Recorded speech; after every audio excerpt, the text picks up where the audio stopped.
ఇలాంటి మీటింగ్ రావడం నాకు ఇదే ఫస్ట్ టైం. ఇలా ఆహ్వానించినందుకు వెంకట గారికి, రజిత గారికి థ్యాంక్స్ చెప్పుకుంటున్నాను. నన్ను నేను పరిచయం చేసుకున్నాను. అసలు నేనేంటో మీకు తెలియాలి కదా. నా పేరు వి శివశంకర్రావు. హోమే కాలేజీలో 22 ఏళ్ళు ప్రొఫెసర్గా చేసి రిటైర్ అయిపోయి 16 ఏళ్ళు అయింది.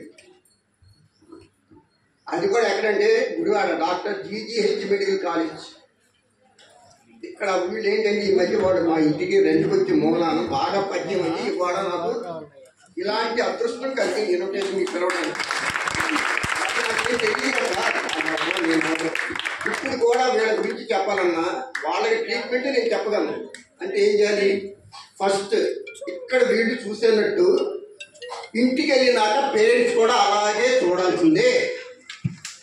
చాలా ఇంపార్టెంట్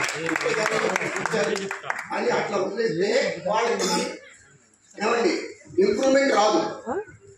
ఇంటికాడ కూడా ఇంప్రూవ్మెంట్ చేస్తే చాలా బాగా రిజల్ట్స్ వస్తాయి. నెక్స్ట్ దీంట్లో కూడా కొన్ని 4 రకాలు ఉంటారు. ఒకటి కంజెంటల్ అంటే ఏంటండి, పుట్టుకతోనే వస్తాయి. రెండోది జెనెటిక్స్ ఉంటాయి, వంశీ పారంపర్యంగా వచ్చే ఉంటాయి.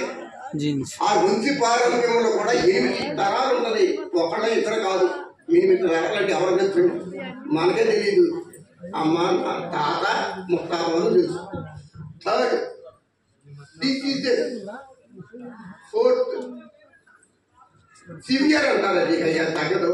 కానీ ఈ రోజుల్లో టెక్నిక్ చెప్తున్నా, వేరే ఏమని బాగా ఈ రోజున 6th మంత్లో స్కాన్ తీస్తే ఏమైనా డిజేబుల్స్ కొనేటువంటి మానసికంగా డెవలప్మెంట్ అంటే మేబీ అంత టెక్నాలజీ పెరిగింది సార్. వాళ్ళు ప్రతి నెల ఏ బేబీ ఎలా ఉంది, ఎంత బాగుంది, ఎంత ఫంక్షన్గా ఉంది, చాలా ఉందా లేదని కూడా చెప్పేసి అవార్డు తీసుకున్నారు.